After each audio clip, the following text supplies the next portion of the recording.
Bonjour mes frères et sœurs, que la paix du Christ soit avec vous. En ce jour, nous allons parler d'un thème qui est Aimez vos ennemis. Aimez vos ennemis. Nous allons nous baser sur l'évangile de Luc, chapitre 6, verset 27. Je vous invite à la lecture. Mais je vous dis, à vous qui m'écoutez, aimez vos ennemis. Faites du bien à ceux qui vous haïssent. Amen. Mes frères et sœurs, c'est peut-être la parole la plus difficile qu'on ait jamais entendue. Même quand nous le disons à l'église, il est extrêmement difficile de penser que Jésus a vraiment voulu dire cela.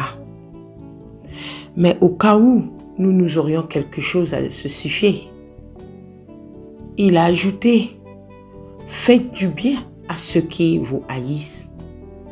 Bénissez ceux qui vous maudissent. Priez pour ceux qui vous maltraitent. C'est pas facile, mes frères. Au cas où vous voudriez esquiver la vérité, il nous donne des exemples. Si quelqu'un te frappe sur une joue, présente lui aussi l'autre. Si quelqu'un te prend ton manteau, laisse-le prendre aussi ta chemise. Donne à quiconque te demande quelque chose. Et si quelqu'un te prend ce qui t'appartient, ne lui réclame pas. Mes frères et sœurs, puis Luc nous donne sa version de la règle d'or. Ce que vous voulez que les hommes fassent pour vous, faites-le de même pour eux. Sans doute, vous dites, moi, j'aime ceux qui m'aiment. Ce à quoi Jésus répond. Si vous aimez seulement ceux qui vous aiment, pourquoi vous attendre à une reconnaissance particulière? Même les pécheurs, mes frères et sœurs, aiment ceux qui les aiment. Et si vous faites du bien seulement à ceux qui vous font du bien, pourquoi vous attendre à une reconnaissance? Même les pécheurs en font autant. Mes frères et sœurs, pour qu'on ne s'y trompe pas, Jésus va répéter sa pensée principale. Mais aimez vos ennemis. Faites du bien et prêtez sans rien espérer. Et votre récompense sera grande. Et vous serez fils du Très-Haut, car il est bon pour les ingrats et pour les méchants. Quand Jésus déclare, les pécheurs aussi aiment ceux qui les aiment. Si vous faites du bien à ceux qui vous font du bien, quel gré vous en saura-t-on? Puisque nous sommes sur le sujet du pardon. Parce que quand on aime les ennemis, ça veut dire qu'il faut les pardonner. C'est pas facile. Et qu'il nous est demandé d'ici d'aimer nos ennemis, cela signifie que nous allons parfois pardonner un pénible. Et quand vous l'aurez pardonné, il restera malgré tout pénible. Mes frères, c'est pas facile. Je dis pénible pour ne pas employer des mots indignes. De même, vous pouvez aimer vos ennemis et demain, ils seront toujours vos ennemis. Mes frères et sœurs, en prenant ces paroles au sérieux, nous allons nous trouver nous allons trouver en conflit avec la sagesse habituelle de ce monde. Pourquoi devons-nous vivre selon ce principe? Premièrement, mes frères, pourquoi nous devons vivre selon ce principe? Premièrement,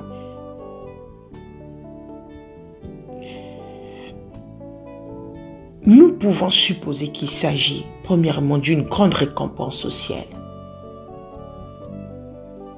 Une grande récompense au ciel, mais il y a aussi des grandes récompenses durant la vie d'ici-bas, mes frères et sœurs.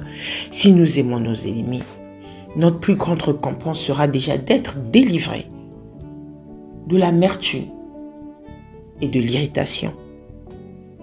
L'amour et la haine ne peuvent coexister en même temps, au même endroit, non. Si nous aimons nos ennemis, nous n'allons pas les haïr. Vous comprenez, mes frères et sœurs? Parce que si nous ne les aimons pas, nous allons avoir cet esprit de haine en nous. Et cela, c'est un péché. Nous devons aimer nos ennemis pour éviter de les haïr. Remarquons que Jésus n'a pas dit de ne pas haïr, mais il a dit d'aimer. Il ne dit pas d'être neutre, il a dit d'être actif. Comprenons bien. Deuxièmement, en agissant ainsi, nous allons démontrer que nous sommes un véritable enfant de Dieu. Dieu se plaît à manifester la bonté envers ceux qui sont peu aimables. Il manifeste sa grâce envers les pécheurs et il voudrait transformer les ennemis en amis. Quand nous aimons nos ennemis, nous manifestons le caractère de Dieu devant ce monde et nous prouvons que nous faisons partie de la famille de Dieu. C'est pour ça que Jésus dit, mes frères et sœurs, soyez donc miséricordieux, comme votre Père est miséricordieux. Votre Père est miséricordieux. Si nous disons que Dieu est notre Père, nous avons l'obligation de démontrer son caractère devant ce monde. Mes frères et sœurs, nous pouvons nous poser encore cette question. Qui sont nos ennemis? Qui est ton ennemi? Qui est mon ennemi? Dans un sens large, on sait qu'un ennemi est quelqu'un qui est contre nous. C'est quelqu'un qui ne t'aime pas. C'est quelqu'un qui veut du mal, qui te veut du mal, qui cherche à te nuire. Jésus, dans cette parole, nous parle des ennemis personnels. Nos ennemis personnels ont tendance à être beaucoup plus proches de nous. En fait, il faudra déjà commencer par la maison. L'évangile de Matthieu 10, verset 36 nous dit « Et l'homme aura pour ses ennemis les gens de sa maison. » La division entre l'homme et son père, entre la fille et sa mère, entre la belle-mère, la belle-fille et sa belle-mère, etc. Mes frères, mes sœurs, les ennemis dont parle Jésus ne sont pas des gens dans le lointain, avec qui nous n'avons aucun rapport. Aucun rapport. Des gens que nous verrons jamais, qui ne nous ont jamais touchés. Mais nos ennemis sont nos proches. Nous avons rencontré des personnes qui ne sont pas forcément contentes de nous voir. Peut-être travaillons-nous avec des personnes qui nous détestent et aiment. Et même, il se peut qu'en venant à l'église, nous rencontrons des personnes que nous n'aimions pas rencontrer. Nous avons donc là 3 catégories. La maison, le travail et l'église. Nos enfants peuvent être aussi nos ennemis. Notre mari peut être aussi notre ennemi. Notre femme peut être aussi notre ennemi. Nos parents peuvent être aussi nos ennemis. Votre ex-mari peut être aussi votre ennemi.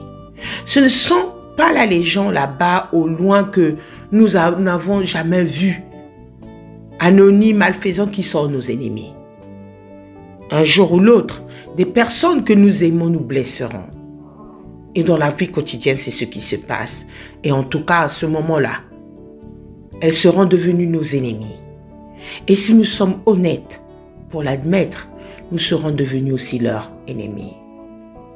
Voilà pourquoi, mes frères et sœurs, il est si difficile d'obéir aux paroles de Jésus. Il nous dit d'aimer des gens très proches de nous, qui nous ont blessés profondément, des gens qui ont profité de nous et qui ont fait de nous leurs victimes. Comme c'est difficile d'aimer dans ce cas-là, Mais c'est encore plus difficile d'aimer quand nous avons été gravement offensés et que notre confiance a été réduite, détruite. Ce qui n'est pas le cas avec des personnes vivant à l'autre bout de la terre, à l'autre bout de la planète, des parfaits inconnus. Voilà donc l'étape finale, le pardon. Nous avons pleinement pardonné lorsque nous pouvons bénir ceux qui nous ont blessés profondément. Nous ne serons libérés que lorsque nous les aurons libérés au point de les bénir au nom du Seigneur Jésus-Christ. Mes frères et sœurs, saluez ces personnes, saluez vos ennemis. Une façon de les aimer, c'est de les saluer gentiment quand nous les voyons. Jésus dit, si quelqu'un te frappe sur une joue, présente-lui l'autre. Souvent, au lieu de lui présenter l'autre joue, nous lui présentons nos talons. Nous lui tournons le dos. Nous ne voulons pas dire bonjour à celui qui nous a blessés, mais nous sommes devenus habiles à regarder l'autre côté à travers la rue. L'évangile de Matthieu 5, verset 47 nous dit, « Et si vous saluez seulement vos frères, que faites-vous d'extraordinaire? Les païens aussi n'agissent-ils pas de même ?» Une façon d'aimer nos ennemis, c'est de les saluer au lieu de les éviter. C'est exactement ce que nous faisons quand nous entendons l'autre joue et que nous faisons un deuxième mille avec lui. N'oublions pas qu'en se comportant ici, nous désarmons en faisant exactement la chose à laquelle ils ne s'attendaient pas. Ils ne s'attendaient pas. Faisons-leur du bien. Refusons de dire de mal d'eux. Remercions Dieu pour eux et prions pour eux. Pourquoi Dieu permet-il les ennemis? Souvenons-nous de ce que Joseph a dit à ses frères qu'il avait maltraités. Mes frères et sœurs, nos ennemis nous font rester humbles. Ils nous conduisent sur nos genoux. Ils révèlent nos faiblesses et nous découvrons combien nous avons besoin de Dieu. Quand vous dites « Seigneur, apprends-moi à aimer », qu'attendez-vous? Que Dieu vous mette en compagnie des gens aimables? Non. Si vous aimez ceux qui vous aiment, quel gré vous en saura-t-on? Les pécheurs aussi aiment ceux qui les aiment. Non. Pour apprendre à aimer, il nous faut un ennemi. Alléluia. Mes frères et sœurs, dans cette parole, retenons une chose. Que nous sommes obligés de passer dans le passage des ennemis. Jésus avait des ennemis. Même si aujourd'hui on vous injurie, on vous insulte, dites-les bonjour. Mais ce n'est pas le fait qu'on dit aimez vos ennemis que vous deviendrez leurs amis. C'est simplement les pardonner, les bénir et nous aurions la victoire. Oui, mes frères et sœurs, c'est pas facile. D'aimer ses ennemis, c'est pas facile. Mais en tant qu'enfants de Dieu, nous devons aimer nos ennemis comme Dieu nous a aimés, comme Jésus nous a aimés. Il a porté nos fardeaux, il est mort, nous l'avons cloué sur la croix. Mon frère et ma sœur, si on vous injurie, vous recevez des menaces, vous recevez des harcèlements dans votre vie, bénissez ces personnes, remerciez le Seigneur et vous verrez ces miracles. En pardonnant, en bénissant,